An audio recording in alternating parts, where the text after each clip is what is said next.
अस्सलाम वालेकुम viewers, welcome to MJ learning point. आज का हमारा बहुत ही important topic parts of speech और बेसिक टॉपिक है और इससे हाउ नाउ होना ज़रूरी है। इसके बगैर आप आगे वाले जो जितने भी ग्रामेटिकली कंसेप्ट्स हैं उनको समझना मुश्किल होता है। तो पार्ट्स ऑफ स्पीच को समझना एक बहुत ही अहम टास्क है। तो इंशाल्लाह मैं आसान से आसान तरीके से आपको नॉलेज कन्वे करने की कोशिश करूँगा। आपने एंड तक वीडियो देखनी है, इंशाल्लाह आपको समझ आ जाएगी। तो चलें टाइम वेस्ट किए बगैर हम अपने टॉपिक की तरफ आते हैं। पार्ट्स ऑफ स्पीच, अगर हम पार्ट्स ऑफ स्पीच को डिफ़ाइन करें तो इसकी डेफिनेशन कुछ इस तरह से है।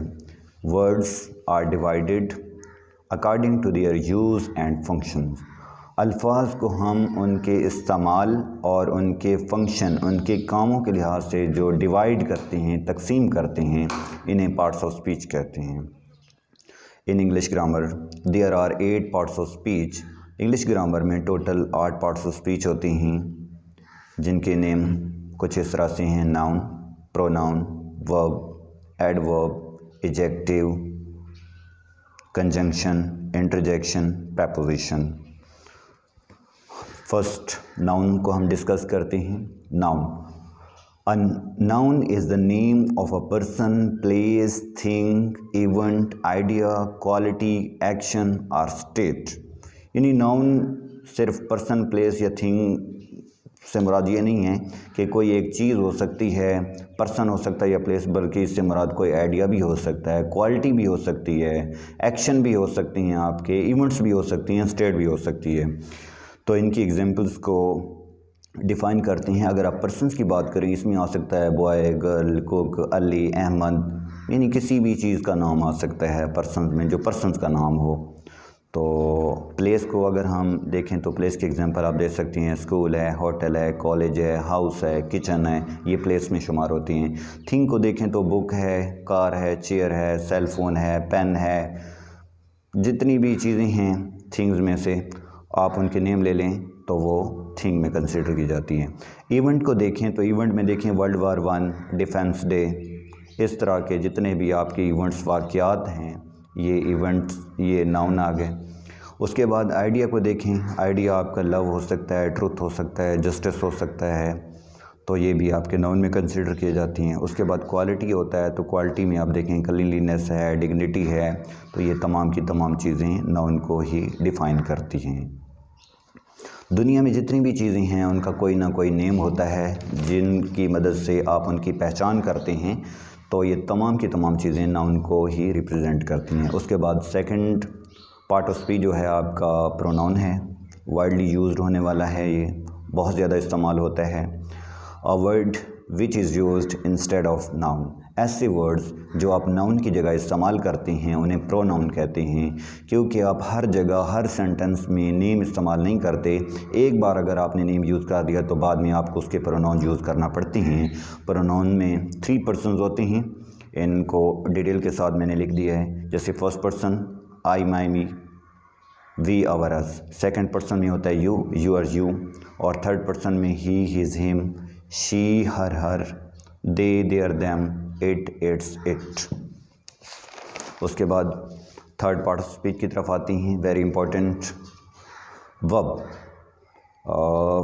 वर्ब क्या होता है? अब देखिए, सिर्फ वर्ब में अक्सर ये समझा जाता है कि कोई एक्शन ही होता है, जो एक्शन वर्ड होता है वो वर्ब होता है। नहीं, वर्ब 3 चीज़ों को रिप्रेजेंट करता है। A word which describes an action, state and possession. Action mean काम, state mean हालत and possession mean मलकियत। अब इसके एग्जांपल से आपको क्लियर हो जाएगा। यानी ये ऐसा वर्ड होता है जो आपके एक्शन, काम के करने को भी शो करता है, किसी हालत को भी शो करता है और मलकियत को भी शो करता है। He is writing a book. अब राइटिंग इसमें एक्शन है, ये किसी काम का करना या होना है, वर्ब ऑफ एक्शन।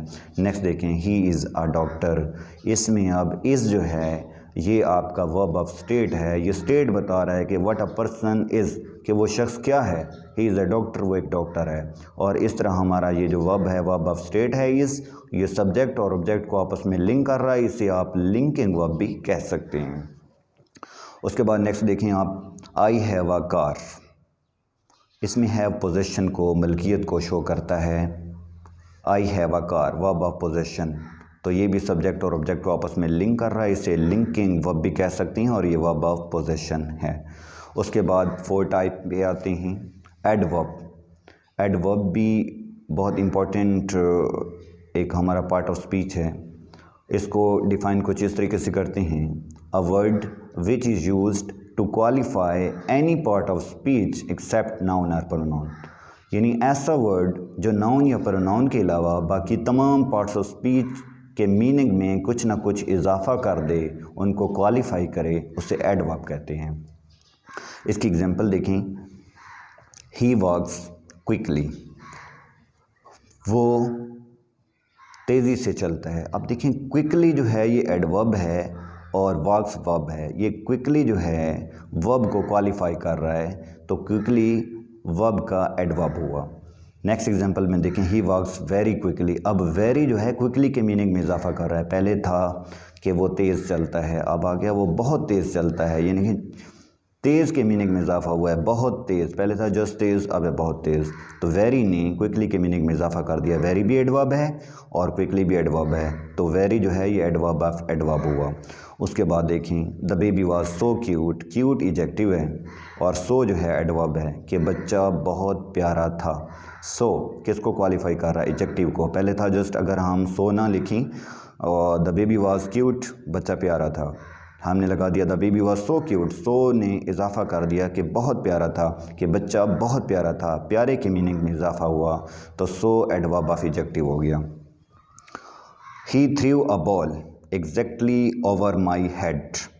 अगर हम एग्जैक्टली कवर्ड ना लगें तो फिर भी सेंस कंप्लीट होता है, लेकिन हम एग्जैक्टली कवर्ड लगा के ओवर जो प्रेपोजिशन है इसके मीनिंग में कुछ इजाफा कर रहे हैं कि उसने बिल्कुल मेरे सर के ऊपर से गेंद फेंकी।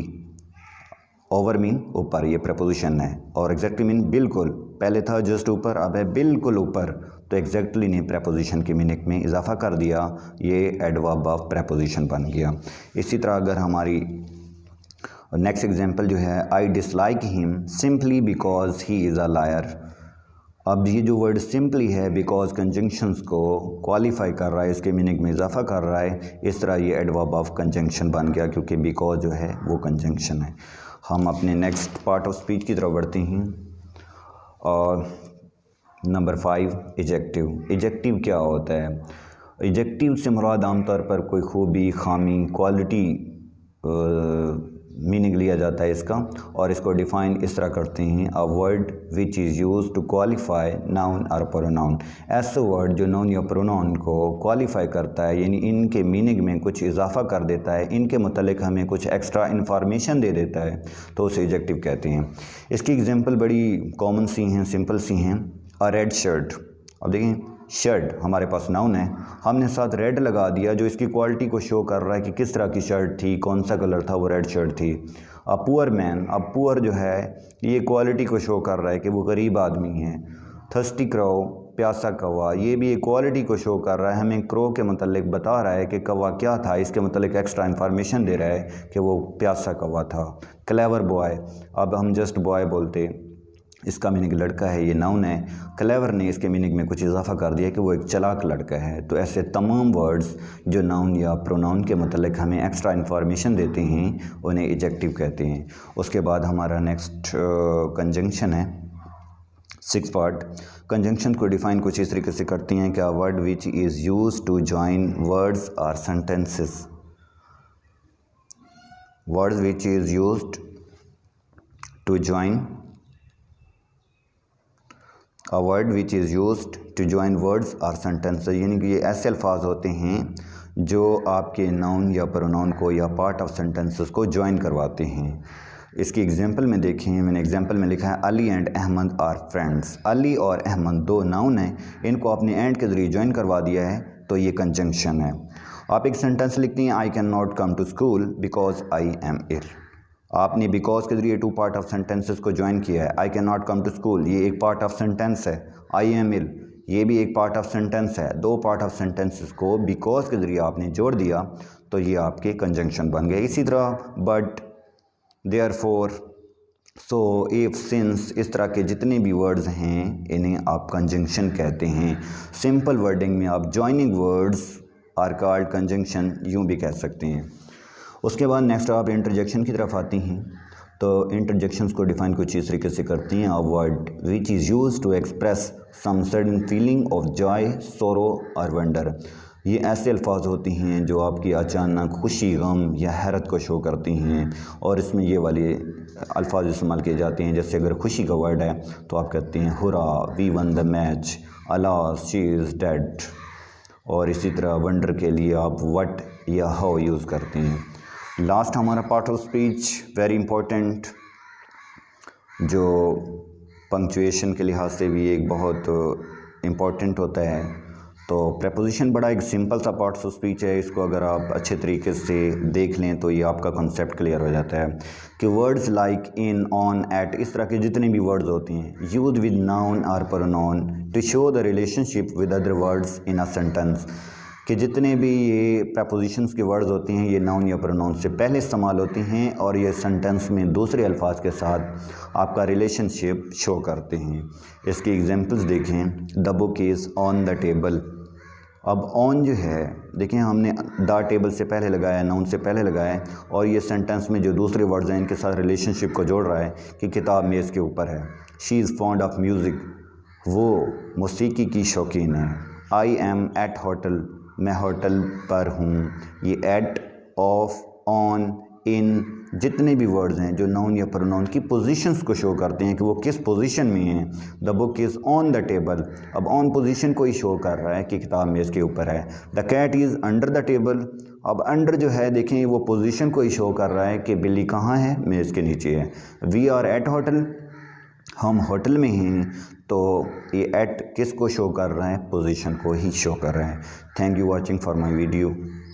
और कमेंट्स में अपनी राय का इजहार ज़रूर कीजिएगा। चैनल को सब्सक्राइब और लाइक ज़रूर कीजिएगा। अगर आपको मेरी वीडियो अच्छी लगी तो कमेंट्स में ज़रूर बताइएगा ताकि नेक्स्ट टाइम मैं आपके लिए मज़ीद अच्छी वीडियोस बना सकूं। Thank you for watching.